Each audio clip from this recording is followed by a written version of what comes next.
나는 전능하신 아버지 하나님 천지의 창조주를 믿습니다. 나는 그의 유일하신 아들 우리 주 예수 그리스도를 믿습니다. 그는 성령으로 잉태되어 동정녀 마리아에게 선하시고 본디오 빌라도에게 고난을 받아 십자가에 못 박혀 죽으시고 장사된 지 사흘 만에 죽은 자 가운데서 다시 살아나셨으며 하늘에 오르시어 전능하신 아버지 하나님 우편에 앉아 계시다가 거기로부터 살아있는 자와 죽은 자를 심판하러 오십니다. 나는 성령을 믿으며 거룩한 공교회와 성도의 교제와 죄를 용서받는 것과 몸의 부활과 영생을 믿습니다. 아멘. 오늘 하나님의 말씀은 시편 3편 1절부터 8절입니다. 여호와여, 나의 대적이 어찌 그리 많은지요. 일어나 나를 치는 자가 많으니이다. 많은 사람이 나를 대적하여 말하기를 그는 하나님께 구원을 받지 못한다 하나이다. 여호와여, 주는 나의 방패시요 나의 영광이시요 나의 머리를 드시는 자신이이다. 내가 나의 목소리로 여호와께 부르짖으니 그의 성산에서 응답하시는도다. 내가 누워 자고 깨었으니 여호와께서 나를 붙드심이로다. 천만인이 나를 에워싸 진친다 하여도 나는 두려워하지 아니하리이다. 여호와여, 일어나소서. 나의 하나님이여, 나를 구원하소서. 주께서 나의 모든 원수의 뺨을 치시며 악인의 이를 꺾으셨나이다. 구원은 여호와께 있사오니 주의 복을 주의 백성에게 내리소서. 아멘. 어제 우리나라 한 대표적인 신문에 코로나 시대 계룡산 할아버지 2배 바빠졌다 라는 제목의 기사가 실렸습니다. 앞에 한 달락만 읽어드리겠습니다. 지난 6일 경기도 수원시 매교동 지하 2층에서 거칠게 흔들리는 방울소리와 꽹과리 장구치는 소리가 들려왔다. 내려가 보니 20평 남짓한 공간에 흰 노포를 입은 남성과 사복 입은 여성 셋이 마주 앉아 한바탕 굿을 벌이고 있었다. 이곳은 무속인 기본 속성 코스 100일 완성 수업이 이루어지는 계룡산 할아버지 무속학원. 1대1 개인 지도는 물론 화 목요일 오후 2시마다 단체 수업도 진행된다. 코로나가 불러온 불확실성의 시대, 불안이 커질수록 무속인은 바빠진다. 한 구인 구직업체의 조사 결과 응답자 65.4%가 점 또는 운세를 받거나 볼 계획이 있다고 답했다. 이런 기사를 보면 참 마음이 답답해지는 것 같습니다. 코로나 시대, 참으로 불확실성의 시대에 살고 있다고 할 수 있습니다. 코로나가 좀 잡혀나 있는데 정부가 먼저 나서서 여러 규제를 푸니 어쩌니 하면서 설레발을 치더니 확진자가 연일 최고치를 갈아치우는 상황에 이르게 되었습니다. 이런 상황에서 무당을 찾아가 점을 보고 구술하는 사람들이 늘어가고 있다는 것입니다. 그만큼 불안을 느끼는 사람들이 늘어나고 있다는 이야기입니다. 이를 반영하듯 무당이 되려고 속성 코스를 밟는 사람도 급속하게 증가하고 있다라고 말을 합니다. 무당 여급은 이렇게 번성하고 점집에 찾아가는 사람들은 늘어나는데 전능하신 하나님을 믿는 교회는 점점 어려워지고 있는 것이 현실입니다. 그러나 우리는 이럴 때일수록 주님 앞에 나가 기도하는 성도가 되어야 될 줄로 믿습니다. 우리가 정부의 방역 지침을 잘 지키는 것은 중요합니다. 우리 교회도 방역 지침을 지키려고 최선을 다하고 있습니다. 그러나 그렇다고 우리가 믿음을 포기할 수는 없는 겁니다. 신앙을 포기할 수는 더더욱 없는 것입니다.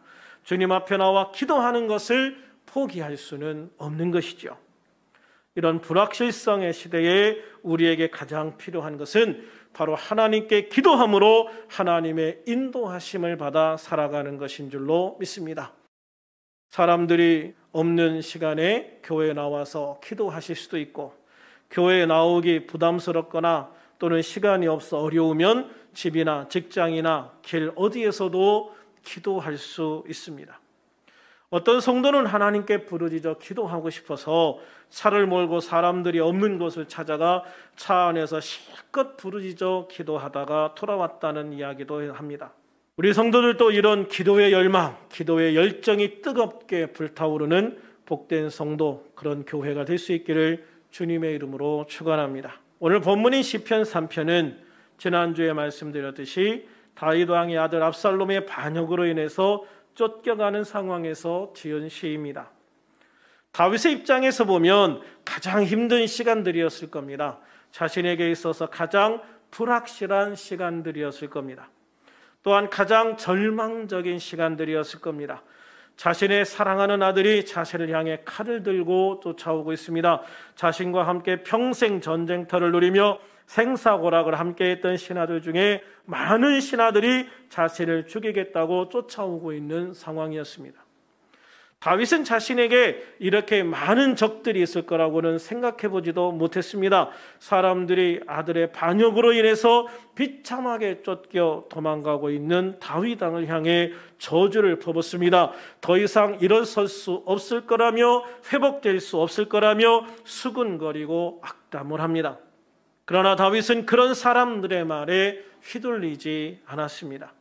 다윗은 이 기회를 통해 자신이 범한 죄가 얼마나 심각한 죄였는가를 다시 한번 절감하고 철저히 머리를 숙여 회개하는 시간으로 삼습니다. 다윗은 자신이 하나님 앞에 회개하고 돌아갈 때 자신의 머리를 들어주시는 하나님을 믿었습니다. 하나님은 어떤 상황에서도 절대로 자신을 떠나지 않으신다는 것을 다윗은 확신했습니다. 하나님은 다윗의 믿음과 기대대로 다윗을 떠나지 않으셨습니다. 다윗이 눈물로 회개할 때 하나님은 다윗을 용서하시고 다윗의 머리를 들어주셨습니다. 다시 회복시켜 주셨습니다. 다시 기회를 주셨습니다. 다시 힘과 능력을 더하셔서 보호하시고 인도해 주셨습니다. 다윗의 대적들은 다윗이 범죄함으로 이제 더 이상 하나님의 보호를 받지 못한다고 생각했습니다. 그들은 이것을 기회라 생각해서 다윗을 향해서 칼을 들었지만 하나님은 그들의 기대와 달리 다윗을 떠나지 않으셨으며 다윗의 머리를 들어 오히려 회복시키심으로 그들의 악한 계획들을 무산시켜 버리셨습니다. 하나님의 사랑을 온전히 알지 못하고 일으켰던 그들의 반역은 결국 자신들의 파멸로 끝나버리고 말았습니다. 한편 다윗은 절망적인 상황에서 과거 자신이 하나님께 기도하고 응답받았던 것을 회상합니다. 4절을 같이 읽겠습니다. 시작.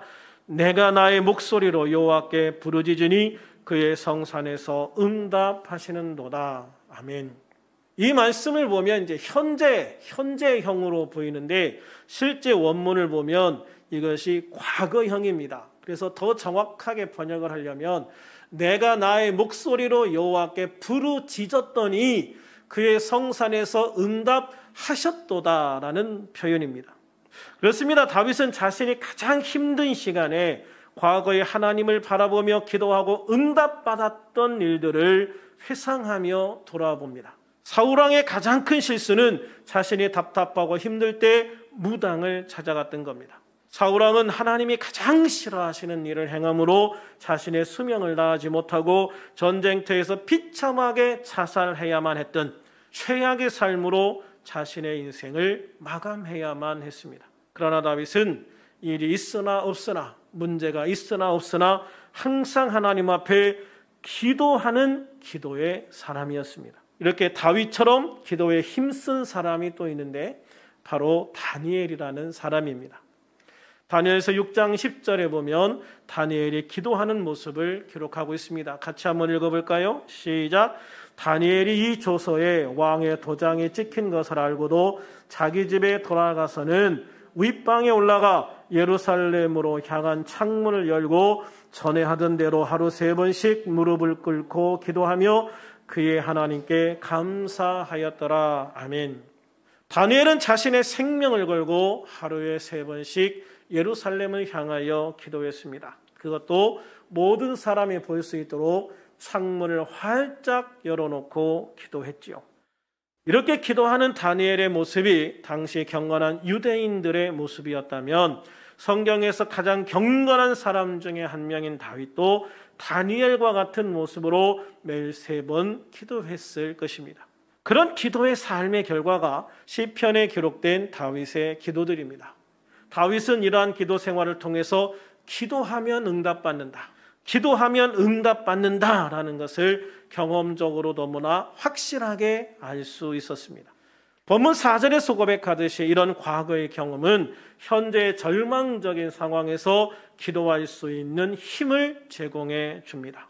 그래서 다윗은 지금 절망적인 상황임에도 절망하지 않고 낙심하지 않고 하나님께 부르짖어 기도할 수 있었던 거예요. 이렇게 부르짖어 기도한다는 것은 울부짖는 기도를 의미합니다. 즉 다윗은 과거에도 하나님께 눈물로 기도했고 지금도 눈물로 부르짖어 기도하고 있다는 것입니다. 이러한 눈물의 기도는 전심을 다했을 때 나오는 기도예요. 그냥 설렁설렁하는 기도 속에서 어떻게 눈물이 나오겠습니까? 얼마나 간절하게 절실하게 온 마음과 힘을 다해서 기도했겠습니까?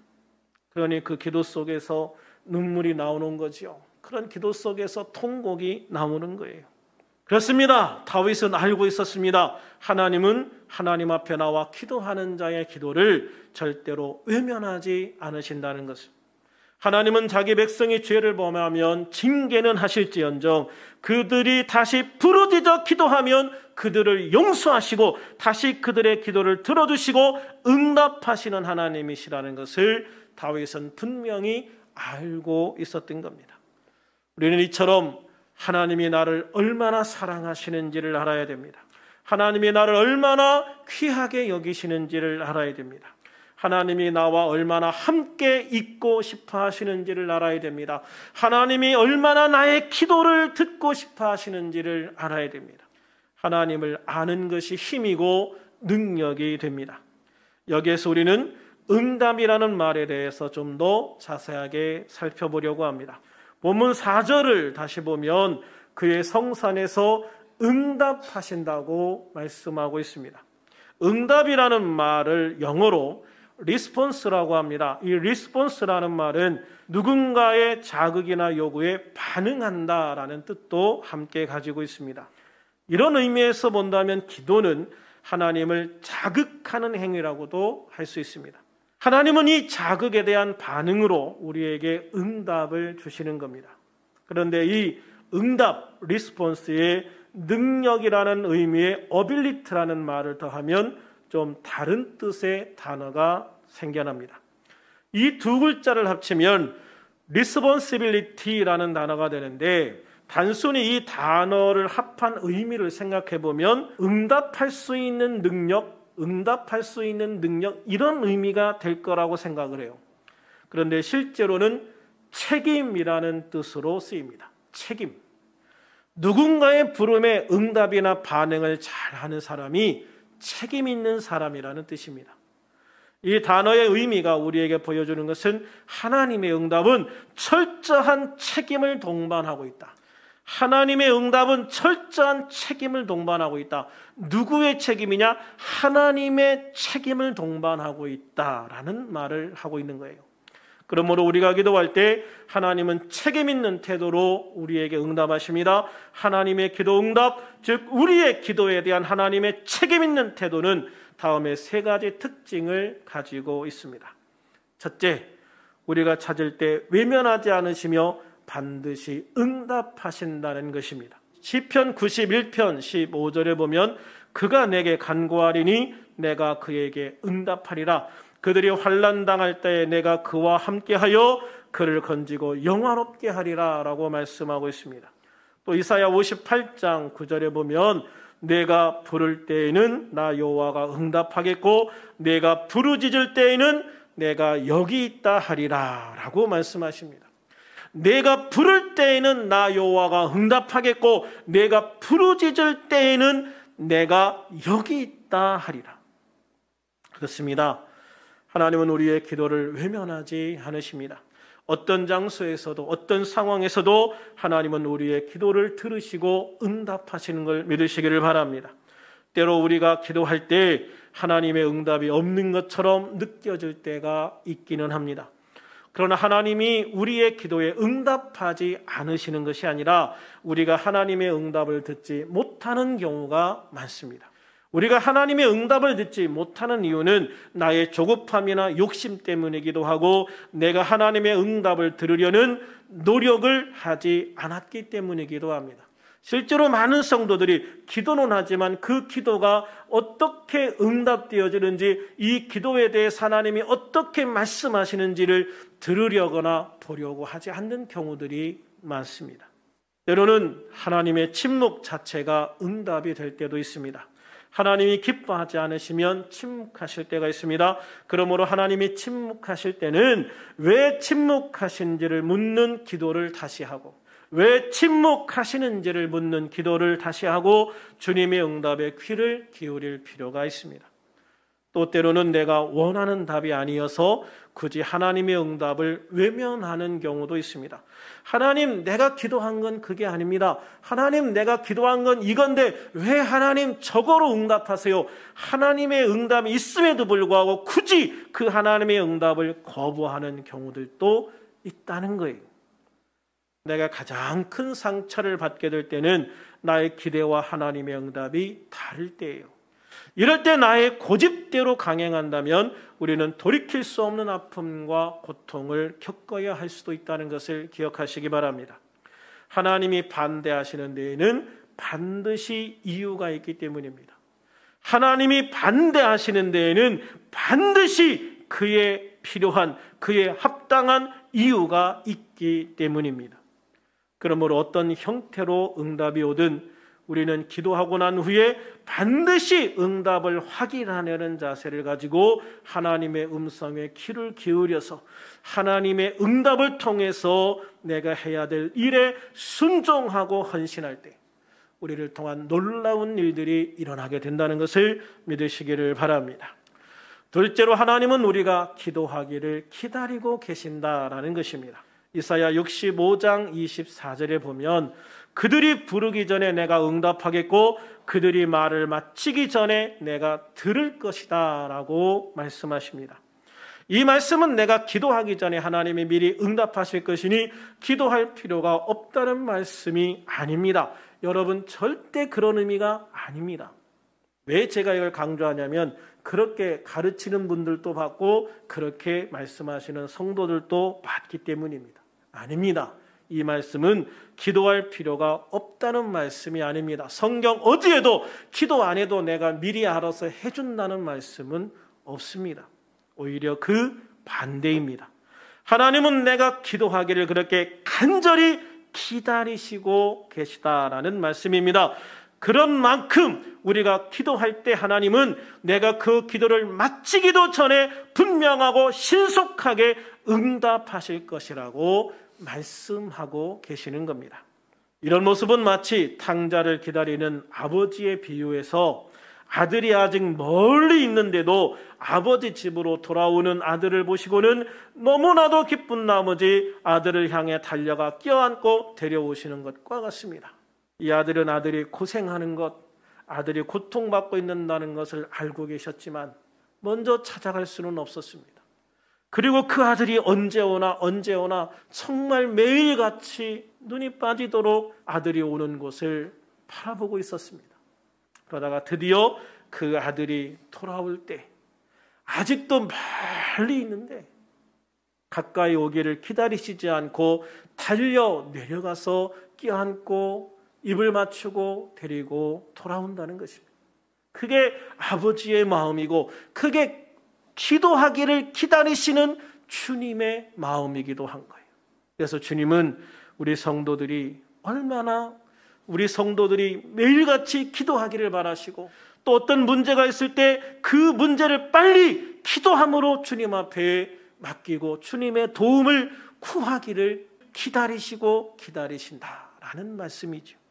그래서 우리가 하나님의 애를 태우지 마시고 늘 하나님 앞에 기도함으로 주님과 대화하시고 주님과 교제를 나누시고 주님의 도움을 받으시고 주님의 능력을 받아 응답받는 우리들이 되기를 주님의 이름으로 축원합니다. 하나님은 그 아들 예수 그리스도의 십자가 그 놀라운 사랑과 은혜로 구원하신 하나님의 백성들이 당신께 기도하기를 오늘도 기다리고 계시는 것을 믿으시기를 바랍니다. 그래서 우리가 예수의 이름을 의지해 기도할 때 하나님 아버지께서는 너무나도 기뻐하셔서 지체하지 않고 우리의 기도에 응답해 주실 줄로 믿습니다. 세 번째, 하나님은 말로만 응답하시는 것이 아니라 행동으로 응답해 주신다라고 말씀하고 있습니다. 다시 말하면 하나님은 말로만 응답하시는 것이 아니라 하나님의 권능과 능력을 통해 행동으로 우리를 위해 응답하신다라는 말씀입니다.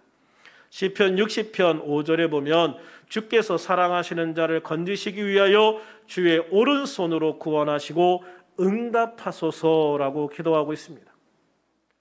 그렇습니다. 하나님은 나를 건져주시겠다고 말씀만 하시는 것이 아니라 실제로 하나님의 능력의 오른손으로 나를 잡아 건져 구원해 주신다고 말씀하고 있습니다.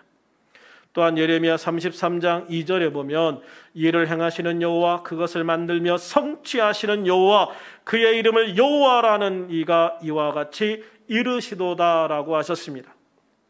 하나님은 일을 행하시는 하나님이십니다. 하나님은 우리를 위하여 놀라운 일을 만드실 뿐만 아니라 그것을 성취하도록 끝까지 도우시고 힘을 주시고 능력을 주시는 하나님이심을 믿으시기를 바랍니다.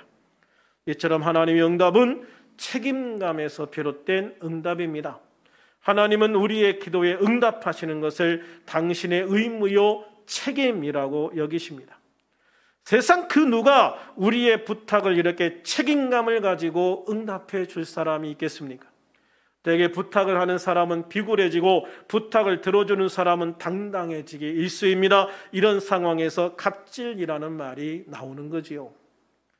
심지어 부탁을 들어주는 사람이 그것을 의무라고 생각하고 책임감을 가지고 들어주려고 노력하는 경우는 거의 없을 거예요. 실제로 누군가의 부탁을 들어준다는 것은 부탁을 한 사람에게는 큰 은혜를 베푸는 것과 같기 때문입니다. 그런데도 하나님은 기도하는 우리에게 이렇게 크고 놀라운 은혜를 베풀어 주시면서도 그것을 마치 의무처럼 여기고 책임 있게 응답해 주신다는 겁니다. 그러므로 우리가 우리 하나님 아버지께 예수 그리스도의 이름으로 기도하는 것은 하나님께 의무를 지우는 것과 같습니다. 신실하신 하나님은 기도에 대한 응답을 약속하셨기 때문에 우리의 기도에 책임감을 가지시고 반드시 응답하신다고 말씀하고 있습니다. 하나님 아버지는 이사야 58장 9절에서 내가 부를 때에는 나 여호와가 응답하겠고 내가 부르짖을 때에는 내가 여기 있다 하리라고 약속하셨습니다. 우리 주 예수님은 누가복음 11장 9절 10절에서 내가 또 너희에게 이르노니 구하라 그러면 너희에게 주실 것이요 찾으라 그러면 찾아낼 것이요 문을 두드리라 그러면 너희에게 열릴 것이니 구하는 이마다 받을 것이요 찾는 이는 찾아낼 것이요 두드리는 이에게는 열릴 것이니라 라고 약속해 주셨습니다. 코로나19가 다시 확산되고 있습니다. 지난 3일 동안 1275명, 1316명, 1378명으로 계속 최다 확진자 수를 갱신하고 있습니다. 코로나 방역 단계는 4단계로 올라간다고 합니다. 이미 우리는 더 이상 양보할 수 없는 수준의 예배를 드리기 때문에 예배의 수위를 변화하지는 않으려고 생각하고 있습니다. 지금처럼 예배를 드리도록 하겠습니다.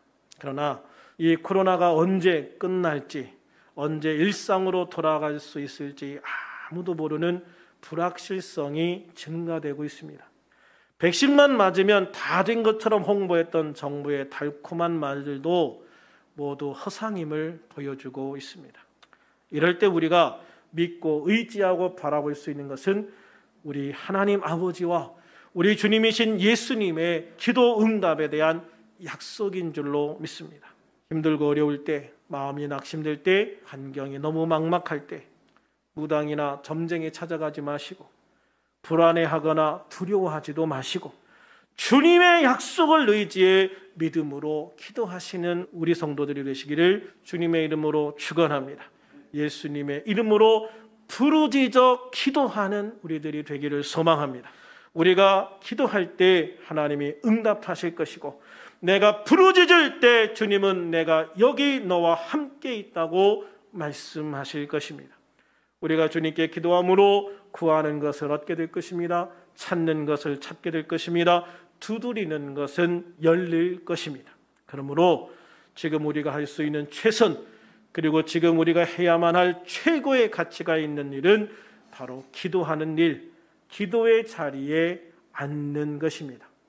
우리들 모두 주님의 약속을 믿고 힘써 기도하시고 응답받아서 하나님이 우리의 허락하신 최선의 삶과 최고의 삶을 살아가는 우리들이 다 될 수 있기를 우리 주님의 이름으로 축원합니다. 축원합니다. 할렐루야. 살아계시고 역사하시는 아버지 하나님, 오늘도 우리와 함께 하심을 감사합니다. 우리 주님께서는 언제 어디에서나 나와 함께 계시고 나를 돕는 자이신 것을 믿습니다. 나의 구원자이신 것을 믿습니다. 대적들은 다윗이 끝났다고 생각했지만 다윗이 믿음으로 회개하고 주님 앞에 돌아올 때에 그의 머리를 다시 들어주셨고 그를 다시 세워주시는 것을 볼 수 있습니다. 주님, 언제 어디에서나 기도할 수 있는 우리들이 되기를 소망합니다. 환경은 어렵고 힘들다고 이야기합니다. 나아지나 싶었는데 또 힘들어지고 이제 좀 끝났나 싶었는데 다시 더 악화되는 일들이 반복되고 있습니다. 이럴 때 우리는 우리의 기도의 약속을, 기도의 응답을 약속하신 주님을 바라보고 믿음으로 기도할 수 있는 하나님의 자녀들이 되어야 될 줄로 믿습니다. 세상의 다른 곳을 바라보지 않게 하시고 오늘도 온전히 주님을 바라보게 하옵소서. 주님의 응답을 기대하며 바라보게 하옵소서. 주님의 응답을 확인하며 주님 앞에 간구하는 자, 계속적으로 주님 앞에 간구하는 자가 되게 하여 주시옵소서. 그래서 다윗처럼 응답받는 성도, 다니엘처럼 응답받는 성도, 하나님의 놀라운 권능과 크신 능력 안에서 믿음으로 승리하는 우리들이 되어지기를 간절히 소망합니다. 이번 한 주간에도 주님의 도우심이 필요합니다. 주님의 능력이 필요합니다. 주님, 우리가 기도할 때에 내가 여기 있다 하신다 하셨사오니 주여, 우리가 기도할 때 나와 함께 하셔서 내 앞에 있는 모든 장애물들을 거둬주시고 웅덩이를 메워주시고 뛰어 하나님의 놀라운 축복 가운데로 건너갈 수 있는 귀한 삶을 허락하여 주시옵소서. 이번 한 주간에도 우리를 눈동자같이 지키셔서 코로나로부터 지켜주시고 모든 위험과 모든 환경으로부터 지키시고 인도하여 주시고 축복해 주시옵소서. 오늘도 함께 하시고 역사하심을 감사하며 예수님의 이름으로 기도하옵나이다. 아멘. 주님 다시 오실 때까지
이제는 우리 주 예수 그리스도의 무한하신 은혜와 하나님 아버지의 놀라우신 사랑하심과 성령의 교통하심이, 기도할 수 있는 특권을 주시고 기도의 응답을 약속하신 주님의 놀라운 축복 안에서 하나님이 허락하신 최선의 삶과 최고의 삶을 살기를 원하는 여기 있는 모든 성도들과 가정에서 방송으로 예배하는 모든 성도들과 이들의 모두의 가정과 일터와 학교와 모든 환경 위에 지금으로부터 영원토록 함께 하옵시기를 간절히 축원하옵나이다. 아멘.